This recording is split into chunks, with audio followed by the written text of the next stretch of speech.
mateka y'isi harimo inkuru zidasanzwe zitajya zivugwa kenshi, ariko kuzumva zinyura umutima kandi zigakora ku buzima bw'abantu benshi. Inkuru yacu uyu munsi ni urugendo rw'umwamikazi wari ukomeye waje mu murwa wa Yerusalemu ashaka ibisubizo, ariko akahasanga ikirenze ibyo yari yiteze. Iyi si inkuru y'ibibazo n'ibisubizo gusa, ahubwo ni inkuru y'umubabaro n'impinduka y'umuntu wambaye ikamba ariko wibaza impamvu umutima we uhoramo icyuho. Ni urugendo ruhuza ubwenge, ububasha n'umutuzo, aho amajwi atavugwa, amarangamutima yishe n'ubwitonzi bw'umwami bihinduka igisubizo kirenze amagambo.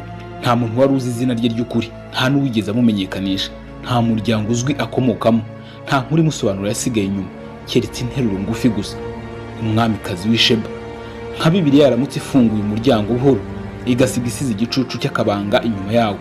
Ariko yabayeho koko, yigeze gutambuka ku isi, kandi ubwo yinjiraga i Yerusalemu, izinga rinini ry'amatungo rimukurikiye, ingamiya zikorogoshwa